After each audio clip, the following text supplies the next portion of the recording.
Start आरो कोही चारो भर्ने नै कुरा हो हेर्नु यो कचरालाई हामीले अब सफा गरिरहेछौँ। सफा गरेर पुरो पारेर यसरी जलाइदियो भने यसरी जलाइदियो भने हामीलाई कति राम्रो हुन्छ हैन। यो फोहोर मैलो हैन यो सब जलाउनु पर्छ है। हेर्नु साथीहरू हैन कसरी बाल्नु पर्छ भने यसरी सफा गर्ने हो। अनि जसरी हैन जसरी अब हामीले यो फोहोर सफा गरेर आगो बालिरहेछु, यो कचरालाई सफा गरिरहेछु, त्यसरी नै यो देशमा जति पनि भ्रष्ट नेताहरू छन् यिनीहरूलाई पनि यसरी अब हामी आउने चुनावमा हैन यसरी नै यो मान्छेहरूलाई यो जति पनि हाम्रो देशको जनतालाई लुटेछ यो नेताहरूलाई यसरी नै यसरी सखा पार्नु पर्छ, खरानी बनाउनु पर्छ देशमा, बुझ्नुभयो। त्यो भएर आउने चुनावमा पटक पटक हजुरहरूसँग बाचा गरेको पुरा गरेको त्यो नेताहरूलाई अब फुलको माला पेराउनु भयो, जिताउनु भयो, तर जुत्ताको माला तयार गरेर बस्नु है।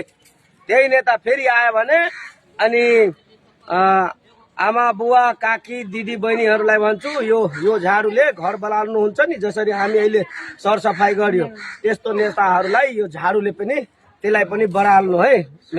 मेरो दुरामा नआइजा भन्नुहोस् है।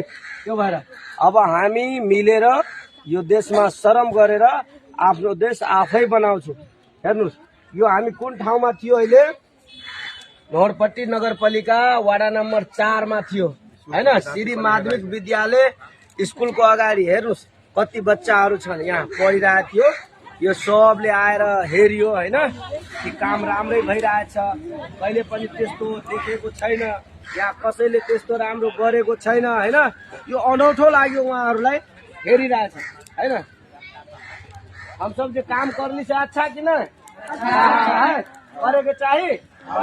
भीतर में साफ सफाई करू, स्कूल के भीतर में फोहोर सब साफ करू। ल हेर्नुहोस् बच्चाहरूले पनि हेरियो, उहाँले पनि सिक्दै जान्छ, उहाँले पनि अब फोहोर हुन दिँदैन हैन।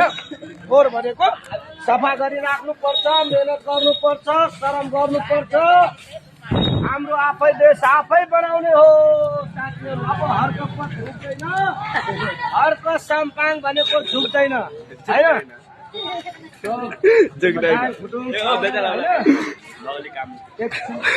5 मिनटको लागि भित्र मात्रै हैन छिरौँ हामी छिरौँ भित्र।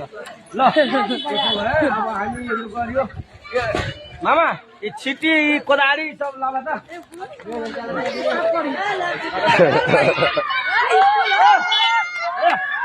भैया बक्कल